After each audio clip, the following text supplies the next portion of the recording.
কোটা সংস্কারের দাবিতে ১৬ জুলাই মঙ্গলবার চট্টগ্রামে আন্দোলনরত শিক্ষার্থীদের উপর ৪ জনকে গুলি করতে দেখা যায়। এর মধ্যে ২ জনের পরিচয় পাওয়া গেছে। একজন এনএইচ মিটু, নগর ছাত্রলীগের সাবেক সাধারণ সম্পাদক নুরুল আজিম রনির অনুসারী হিসেবে পরিচিত। অন্যজন যুবলীগ পরিচয় দেওয়া সাবেক ছাত্র শিবির ক্যাডার মোহাম্মদ ফিরোজ।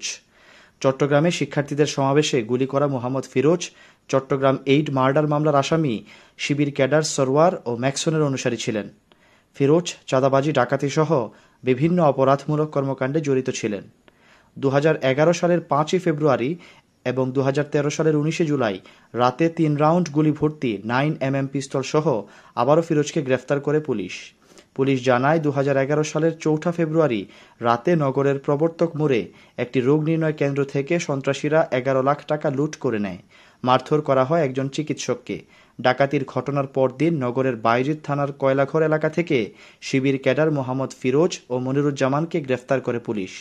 পরে ফিরোজের ৫ লাইশের আস্তানা থেকে ১২ রাউন্ড গুলি ভর্তি ২টি বিদেশি পিস্তল, ৩টি গুলি সহ একটি ম্যাগাজিন, একটি একনলা বন্দুক, একটি বন্দুকের ব্যারেল, ৩টি কার্তুজ, ২টি চাপাতি উদ্ধার করে পুলিশ।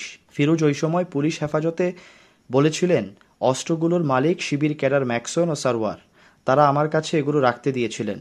ওই সময় নগরের বাইজিদ থানার ভারপ্রাপ্ত কর্মকর্তার দায়িত্বে ছিলেন একে মহিউদ্দিন। ওসি মহিউদ্দিন বলেন, ম্যাক্সন, সরওয়ার ও ফিরোজের গডফাদার হচ্ছে ভারতের কারাগারে বন্দী মৃত্যুদণ্ডপ্রাপ্ত শিবির ক্যাডার সাজ্জাদ হোসেন। বাইজিদ ও পাঁচলাইশ এলাকায় নতুন বাড়ি নির্মাণ করার আগে তাদের চাঁদা দিতে হতো। তারা ডাকাতি ও নাসিরাবাদ শিল্প কারখানায় চাঁদাবাজি করত। চট্টগ্রামের দুর্ধর্ষ শিবির ক্যাডার ও ডাকাতির মামলার আসামি সেই মোহাম্মদ ফিরোজকে বেশ কয়েক মাস ধরেই যুবলীগের মিছিল সমাবেশে সামনের সারিতে দেখা যায়। এমনকি ২ সপ্তাহ আগে নগরে বিলবোর্ড টাঙিয়েছেন। তাকে নগরের মুরাদপুর এলাকায় টাঙানো ওই বিলবোর্ডে ফিরোজের ছবি ও নামের পাশে লেখা হয়েছে যুবলীগ নেতা। বিলবোর্ডে চট্টগ্রামের মেয়র আজম নাসির, সাবেক ছাত্রলীগ নেতা দিদারুল আলম সহ আরও ২ জনের ছবি ব্যবহার করা হয়েছে।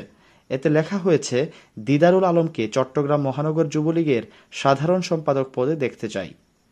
২০০০ সালের ১২ই জুলাই দিন দুপুরে চট্টগ্রাম মহানগরীর বহদ্দার হাটে ব্রাশফায়ারে খুন করা হয় মহানগর আওয়ামী লীগের সাধারণ সম্পাদক আজম নাসির উদ্দিনের অনুসারী ছাত্রলীগের ৬ নেতাকর্মীকে।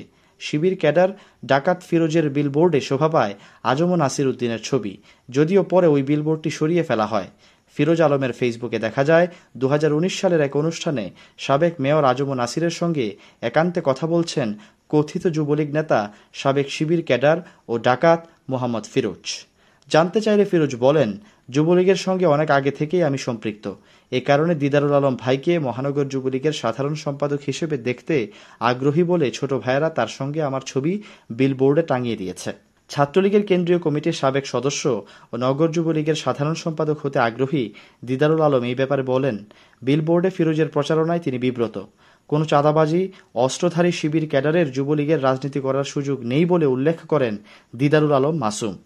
শিবির ক্যাডার, অস্ত্র ও ডাকাতি মামলার আসামি ফিরোজ কিভাবে রাতারাতি যুবলীগ নেতা বনে গেলেন? কার নির্দেশনায় কোটা সংস্কার আন্দোলনরত শিক্ষার্থীদের প্রকাশ্যে অস্ত্র উঁচিয়ে পুলিশের সামনে গুলি করল, তা নিয়ে দেশজুড়ে তোলপাড় শুরু হয়েছে। Syed Sakib, BNA news 24।